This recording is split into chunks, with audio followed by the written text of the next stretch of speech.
एक ना बहुत ही कॉमन दिक्कत, बहुत ही कॉमन रिक्वेस्ट आ रही है, वो है मेल इम्पोटेंसी को लेके, पुरुषों में नपुंसकता।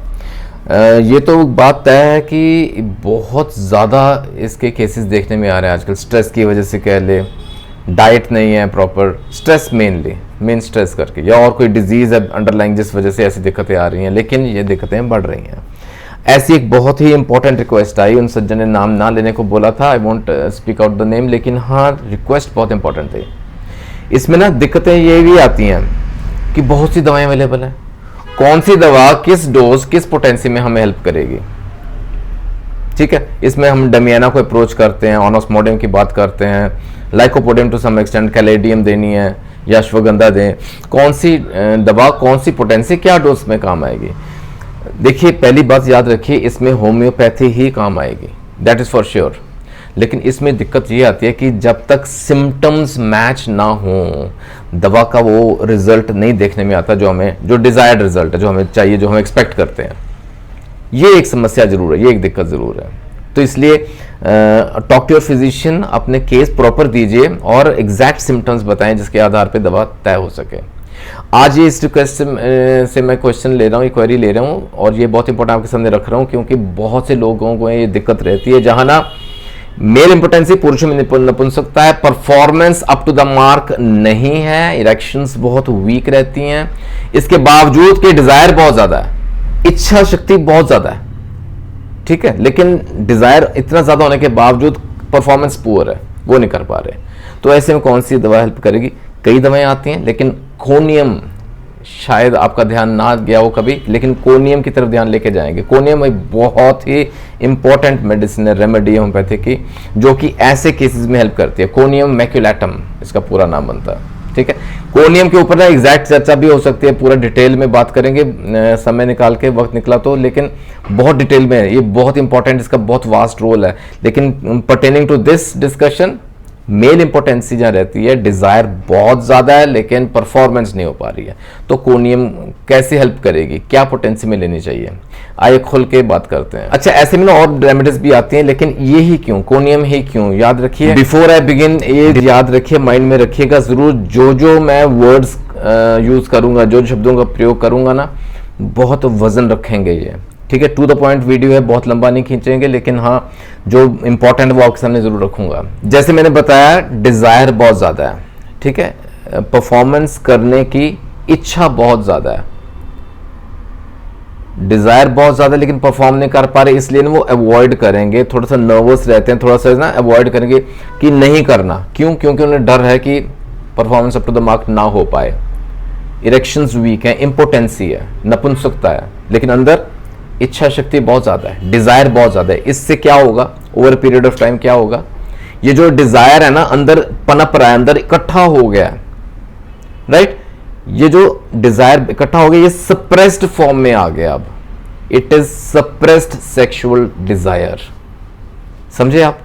अब ये सप्रेस्ड सेक्सुअल डिजायर की वजह से होने वाली प्रॉब्लम्स, इसको कहते हैं like we can say ill effects का है कि ऑफ सप्रेस्ड सेक्सुअल डिजायर, उस वजह से होने वाली दिक्कतें, किसी तरह की दिक्कत हो, कोनियम विल हेल्प।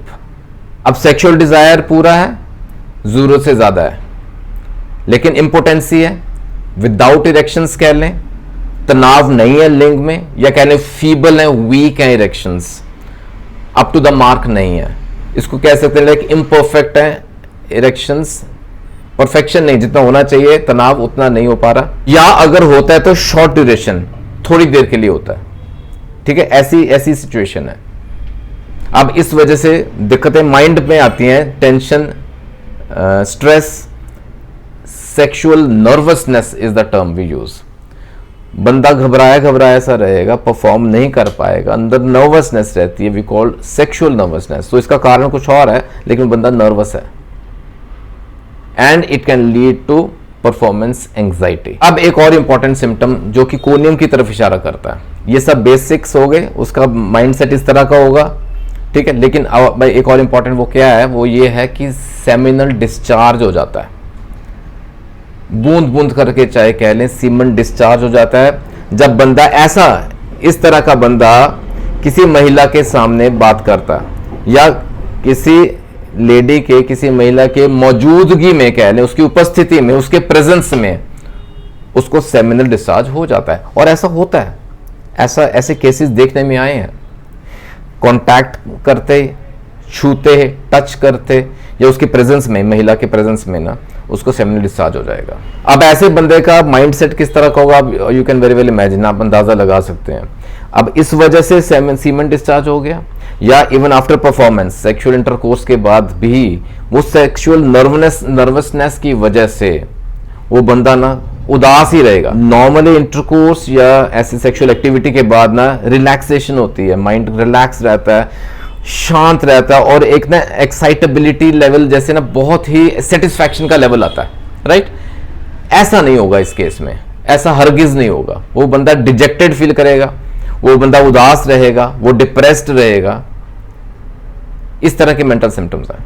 अच्छा, अपार्ट फ्रॉम दीज सिम्टम्स, इसके अलावा इन जनरल बात करें, पुरुषों में जैसे मेल्स में दिक्कतें रहती है ना इम्पोटेंसी की, तो उसमें ना प्रोस्टेट भी इन्फ्लेम्ड रहता है, इन्फ्लेमेशन है, प्रोस्टेटाइटिस, अगर ऐसी दिक्कत भी रहती है तो भी कोनियम कैन हेल्प। और उस वजह से क्या होगा, जब सीमेन डिस्चार्ज होता है ना यूरेथ्रा में, कटिंग पेन महसूस करता है बंदा, चीरता हुआ दर्द महसूस करता है, बड़ा इमोशनल सा रहता है, नर्वस सा रहता है बंदा। उसको जब जैसे बहुत से ऐसे थॉट्स भी आते हैं ना, तो उसका ना सीमेन डिस्चार्ज हो जाता है। थॉट्स माने बहुत ज्यादा जैसे इमोशंस में बह गया, इमोशनल हो गया, उस वक्त होगा ऐसा।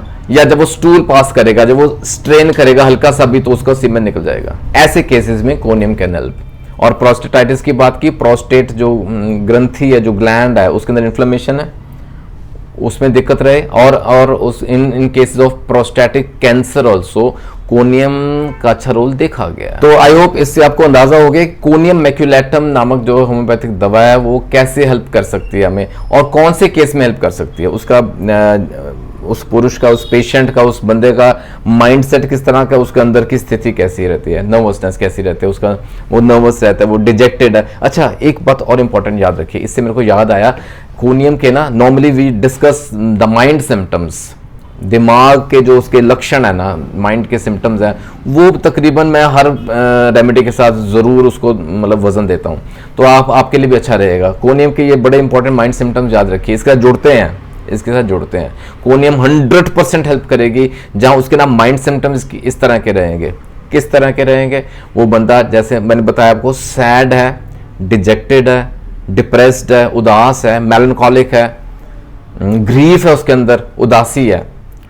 और ये ना तकरीबन सिर्फ इसी वजह से नहीं, उसके और भी कारण बनते हैं, और भी वजह हैं। वो क्या है, उसको प्रॉपर्टी में नुकसान हो गया, फॉर एग्जांपल स्पेशली ऐसे केस में, ठीक है, वो उसको फाइनेंशियल लॉस हो गया, प्रॉपर्टी में लॉस हो गया, या कोई उसका चाहता गुजर गया, loss of A loved one, ठीक है, death of A loved one, उस वजह से भी अंदर वो उदास। अच्छा, वो बेसिकली उदास है, मेलनकॉलिक उसका टेम्परामेंट, कोई क्लोज उसका रिलेटिव, कोई फ्रेंड, कोई जो जैसे ना लंबा बीमार चल रहा था, वो गुजर गया, उस वजह से वो और उदास हो गया, और जैसे ना ग्रीफ अंदर भरा पड़ा। और ये वाली सिम्टम्स तो हैं ही, जो उसको सेक्सुअल परफॉर्मेंस एक्टिविटी में वो पुअर है, उसमें दिक्कतें रहती हैं, ठीक है। तो इन जनरल इस तरह का उसके माइंड के सिम्टम्स रहते हैं। अब ऐसे सब्जेक्ट को, ऐसे पेशेंट को, ऐसे बंदे को ना कोनियम 100% हेल्प करेगी। अगर आपके साथ ऐसा कुछ हो रहा है या आपके नोन किसी को ऐसा है, तो ये वीडियो शेयर जरूर कीजिएगा। कोनियम उसको हेल्प करेगी, आपको हेल्प करेगी। कोनियम की डोज और पोटेंसी समझिए। हालांकि मैं फिर दोहराऊंगा कि इसका कोई ना हार्ड एंड फास्ट रूल नहीं रहता होम्योपैथी में, from case to case vary करती है, डोज भी और पोटेंसी भी, और पर्सन टू पर्सन वेरी करती है।